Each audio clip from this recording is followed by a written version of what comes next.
Have you been shopping for a car recently? And did you feel that little jolt of sticker shock? Well, it's not just you.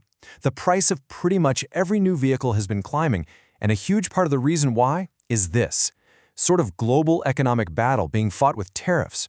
So today we're going to break down how these trade policies are creating a multi-billion-dollar headache for car makers and, more importantly, what it all means for your bank account. I mean, it really does feel like the whole market just flipped overnight, doesn't it? It wasn't that long ago that finding an affordable new car felt, totally possible. So how did we even get here? Well, the answer isn't simple. It's all tangled up in this massive web of international trade rules that have basically reshaped the entire auto industry from the ground up.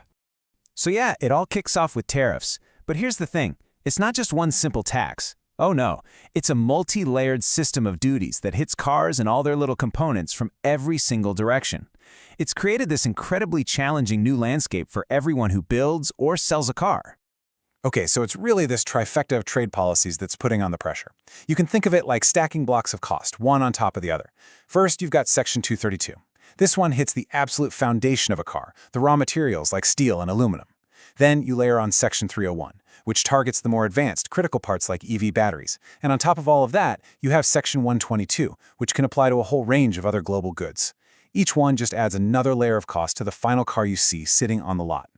And this is where it gets really crazy. It's a concept called cascading costs. See, a modern car is a totally global project. Its parts travel all over the world. A single tiny component might cross a border 7 or more times as it goes from raw material to a finished product. And every single time it crosses, bam, it can get hit with a new tariff. That one part just gets more and more expensive all along its journey. So, what does this whole tangled web of tariffs actually cost the companies building our cars? Well, the numbers are, and I'm not exaggerating here, genuinely staggering. We're talking billions of dollars for a single company. Let's just take Toyota, for example. They're the world's largest automaker.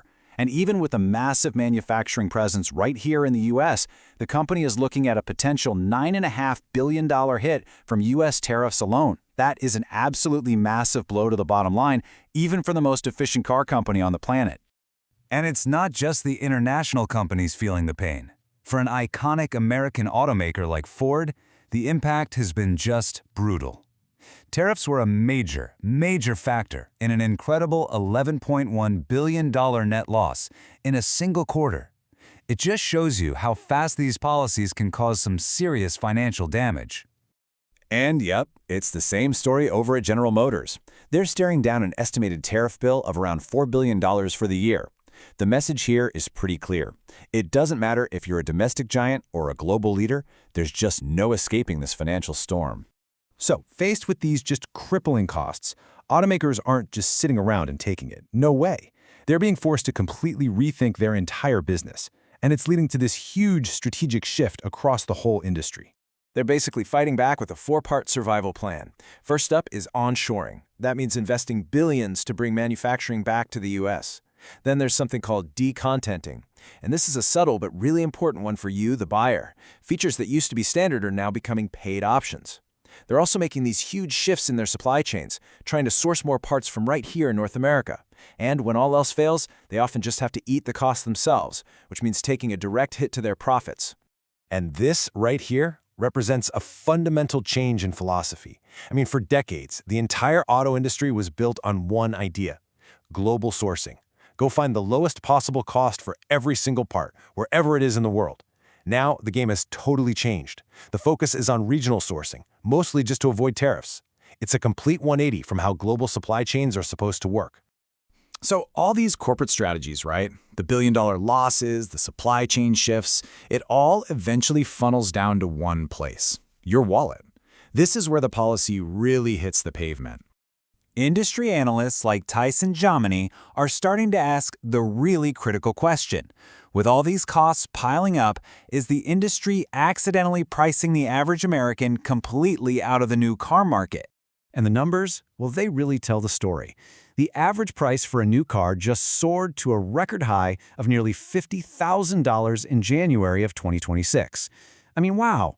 A jump like that makes buying a new car a monumental financial decision for any average family. So who can even buy these things?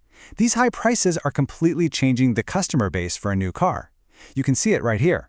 A full 60% of new car buyers now come from households earning over $100,000 a year. Something that was once a staple of middle-class life is, well, it's quickly becoming a luxury item. And if you need just one single fact to sum this whole thing up, this is it. In late 2025, the very last new car model that was priced under $20,000 was discontinued. The entry-level, the truly affordable new car, it's just gone. Okay, so where does all this leave us? The entire car market has been totally reshaped by these forces, and it seems to be settling into a new and just fundamentally more expensive reality for all of us. So welcome to the new equilibrium. Decades of having affordable car options for almost everyone, that seems to be over. It's been replaced by a market that's deeply divided by income. And this isn't just some temporary blip. It feels like a real structural change, driven by tariffs, by record-high prices, and by the massive cost of completely reorganizing global manufacturing. So for you, the average car buyer, the consequences are very, very real. You're going to find fewer affordable options on the lot. To even handle the high prices, people are stretching their loans to 6, even 7 years. And it's becoming way more common to see monthly payments over $1,000. The bottom line is, a new car is now simply out of reach for a lot of middle-class households. And all of this leaves us with the ultimate question. As these global trade policies continue to reshape the auto industry, have we just witnessed the permanent extinction of the truly affordable new car? That's a question that automakers, policymakers, and especially all of us car buyers are going to be wrestling with for a long time to come.